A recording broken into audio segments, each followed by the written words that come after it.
എല്ലാവർക്കും സുഖാണെന്ന് വിശ്വസിക്കുന്നു.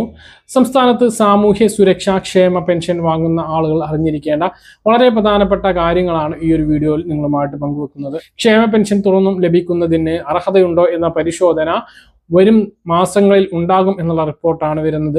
സംസ്ഥാന സർക്കാർ, പുതിയ UDF സർക്കാർ അധികാരത്തിൽ വന്നതിന് ശേഷം 3000 രൂപയിലേക്ക് ക്ഷേമ പെൻഷൻ വലിയ താമസമില്ലാതെ എത്തിക്കും എന്ന് പ്രസംഗത്തിന് ശേഷം മുഖ്യമന്ത്രി VD സതീശൻ വ്യക്തമാക്കിയിട്ടുണ്ട്. എന്നാൽ അനർഹരായിട്ടുള്ള ആളുകളെ പട്ടികയിൽ നിന്നും ഒഴിവാക്കി അർഹരായിട്ടുള്ള ആളുകളെ ഉൾപ്പെടുത്തും എന്നും മുഖ്യമന്ത്രി വ്യക്തമാക്കിയിട്ടുണ്ട്.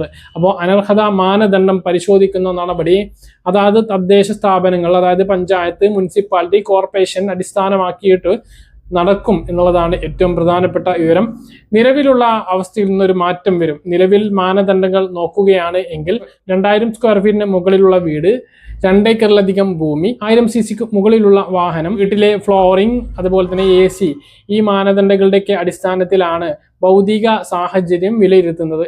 നിലവിലെ അവസ്ഥയിൽ അർഹരായിട്ടുള്ള പല ആളുകൾക്കും പെൻഷൻ മുടങ്ങുന്ന സാഹചര്യം ഉണ്ട് എന്ന് ചർച്ച വന്നതിന്റെ അടിസ്ഥാനത്തിൽ നിലവിലെ പ്രതിപക്ഷ നേതാവായിട്ടുള്ള പിണറായി വിജയന്റെയും അതുപോലെ തന്നെ ലീഗിന്റെ MLA ആയിട്ടുള്ള PK ഫിറോസിന്റെയും സബ്മിഷൻ മറുപടിയായിട്ട് മുഖ്യമന്ത്രി പറഞ്ഞിട്ടുള്ള വളരെ പ്രധാനപ്പെട്ട കാര്യം ഇതിൽ കാതലായിട്ടുള്ള മാറ്റങ്ങൾ കൊണ്ടുവരും എന്നുള്ളതാണ്. അതായത് ഇതിൽ ഏറ്റവും പ്രധാനപ്പെട്ടത് വീട്ടിലെ അത്യാധുനിക സൗകര്യങ്ങൾ കൊണ്ട് പെൻഷൻ മുടങ്ങുന്നത് ഉണ്ടാകില്ല എന്നുള്ളതാണ്. AC വെച്ചത് കൊണ്ടോ അല്ലെങ്കിൽ ഫ്ലോറിംഗ് മനോഹരമാക്കിയത് കൊണ്ടോ പെൻഷൻ ഗുണഭോക്താവിൻ്റെത് മുടങ്ങിയേക്കില്ല എന്നുള്ളതാണ് ഏറ്റവും പ്രധാനപ്പെട്ട വിവരം. ആയിട്ടുള്ള മാറ്റങ്ങൾ സർക്കാർ കൊണ്ടുവന്നതിന് ശേഷമായിരിക്കും പരിശോധനകൾ ആരംഭിക്കുക.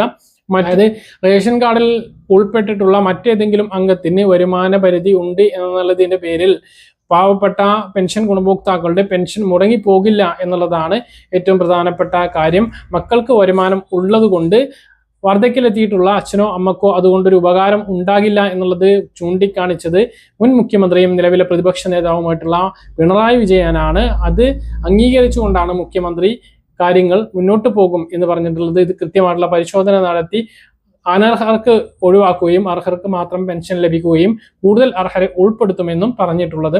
അപ്പോൾ ഇതാണ് ഏറ്റവും പ്രധാനപ്പെട്ട കാര്യം. നിലവിൽ പെൻഷൻ അനുവദിക്കുന്നതിന് 2000 സ്ക്വയർ ഫീറ്റിന് മുകളിലുള്ള വീട്, 1000 cc മുകളിലുള്ള വാഹനം, അതുപോലെ 2 ഏക്കറിലധികം ഭൂമി, ഇവയൊക്കെ ഉണ്ട് എങ്കിൽ അർഹതയില്ല. അതുപോലെ തന്നെ AC ഉള്ള വീടുകളിൽ ഉള്ള ആളുകൾക്ക് പെൻഷൻ നൽകുന്നില്ല.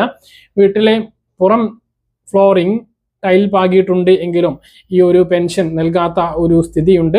അപ്പോൾ അതിനെല്ലാം ചിലപ്പോൾ മാറ്റം വരും എന്നുള്ളതാണ്. അതുപോലെ വരുമാന സർട്ടിഫിക്കറ്റാണ് മറ്റൊരു പ്രധാനപ്പെട്ട കാര്യം. 1 ലക്ഷം രൂപക്ക് താഴെ വാർഷിക വരുമാനം ഉള്ളവർക്ക് മാത്രമാണ് പെൻഷൻ അനുവദിക്കുന്നത്. അത് അങ്ങനെ തന്നെ തുടരാനാണ് സാധ്യത എന്നുള്ളതാണ്. 1 ലക്ഷം രൂപക്ക് താഴെ വാർഷിക വരുമാനം ഉള്ളവർക്ക് തന്നെയായിരിക്കും പെൻഷൻ ലഭിക്കുക. നിലവിൽ ഇപ്പോൾ പുതിയ വരുമാന സർട്ടിഫിക്കറ്റ് ആവശ്യപ്പെട്ടിട്ടില്ല. 2019 ഡിസംബർ 31 മുമ്പ് പെൻഷൻ വാങ്ങിക്കൊണ്ടിരിക്കുന്ന ആളുകളോട് മുമ്പ് വരുമാന സർട്ടിഫിക്കറ്റ് ആവശ്യപ്പെടുകയും ഈ കഴിഞ്ഞ ജൂൺ 30 വരെ അത് നൽകാനുള്ള സമയവും ഉണ്ടായിരുന്നു. അല്ലാതെ പുതിയൊരു വരുമാന സർട്ടിഫിക്കറ്റ് ആവശ്യപ്പെട്ടില്ല. പിന്നെ മസ്റ്ററിംഗ് ആണ്. എല്ലാ മാസവും ജൂൺ, ജൂലൈ, ഓഗസ്റ്റ് മാസങ്ങളിലാണ് വാർഷിക മസ്റ്ററിംഗ് നടക്കാറുള്ളത്. ഇപ്പോൾ അത് പ്രഖ്യാപിച്ചിട്ടില്ല. സർക്കാർ വലിയ താമസമില്ലാതെ മസ്റ്ററിംഗ് പ്രഖ്യാപിക്കും എന്നാണ് കരുതുന്നത്. ഇതുവരെ പുതിയ മസ്റ്ററിംഗ് തീയതി പ്രഖ്യാപിച്ചിട്ടില്ല. നിലവിൽ ഇതുമായി ബന്ധപ്പെട്ട അന്വേഷണങ്ങൾ പെട്ടെന്നുണ്ടാകില്ല. സർക്കാർ ഇതിലൊരു നയപരമായിട്ടുള്ള തീരുമാനം എടുത്തതിന് ശേഷമായിരിക്കും തദ്ദേശ സ്ഥാപനങ്ങളിൽ നിന്നും പരിശോധനയ്ക്കായിട്ട് ഫീൽഡ് തല ഓഫീസർമാർ വീടുകളിലേക്ക് എത്തുക. ആ ഒരു വിവരമാണുള്ളത്. ജൂലൈ മാസത്തെ പെൻഷൻ ജൂലൈ 21 ശേഷമാണ് ഉണ്ടാകുക. 21 കടമെടുപ്പ് ഉണ്ടാകുക. 23 കൂടി വിതരണം ആരംഭിക്കും. 23, 24 തീയതികളിലായിട്ട് ബാങ്ക് അക്കൗണ്ടുകളിലേക്ക് പെൻഷൻ എത്തും. 26, 27 തീയതികളിലായിട്ട് കയ്യിലും പെൻഷൻ വിതരണം സജീവമാവുന്ന രൂപത്തിലാണ് ഉണ്ടാകുക. അടുത്ത മാസം 3-ാം തീയതി, 5-ാം തീയതിക്ക് ആകുമ്പോഴേക്കും എല്ലാവർക്കും പെൻഷൻ എത്തിച്ചേരുന്ന തരത്തിൽ തന്നെയാണ്. 2000 രൂപയാണ് പെൻഷൻ ലഭിക്കുക. 3000 രൂപയിലേക്ക് എത്തിക്കും എന്ന് പറഞ്ഞാൽ പെട്ടെന്നാണ് 3000 രൂപയാക്കും എന്ന് ആരും പ്രതീക്ഷിക്കരുത്. നിലവിൽ അത്തരത്തിലുള്ള ഒരു ക്യാമ്പയിനും പ്രചരണങ്ങളൊക്കെ നടക്കുന്നുണ്ട്. വരും മാസങ്ങളിൽ 3000 രൂപ ലഭിക്കും. ഒരിക്കലും ഇല്ല, 5-6 മാസത്തിന് ഒരിക്കലും 3000 രൂപ ലഭിക്കില്ല. തുറന്ന് തന്നെ ഈ ഒരു 2000 രൂപ തന്നെയാണ് ലഭിക്കുക. അടുത്ത ബജറ്റിൽ ഒരു 100 രൂപയുടെയോ അല്ലെങ്കിൽ 200 രൂപയുടെയോ വർധനവ് ഉണ്ടായേക്കാം. അടുത്ത ബജറ്റ് വരുന്നത് 2027 ജനുവരിയിലോ ഫെബ്രുവരിയിലോ ആയിരിക്കും. അതിലൊരു പെൻഷൻ വർധനവ് നമുക്ക് പ്രതീക്ഷിക്കാം. നിലവിലെ സാമ്പത്തിക സാഹചര്യം കൂടി പരിഗണിക്കേണ്ടതാണ്. സ്ത്രീ സുരക്ഷാ പെൻഷൻ ഇപ്പോൾ മുടങ്ങിക്കിടക്കുന്ന സാഹചര്യം ഉണ്ട് എന്നുള്ളത് കൂടി നമ്മൾ ശ്രദ്ധിക്കേണ്ടതാണ്. അപ്പോൾ ഇതാണ് പെൻഷൻ വിതരണവുമായി ബന്ധപ്പെട്ട ഏറ്റവും പ്രധാനപ്പെട്ട അറിയിപ്പ്. പറഞ്ഞ കാര്യങ്ങൾ കൃത്യമായിട്ട് മനസ്സിലാണെന്ന് കരുതുന്നു.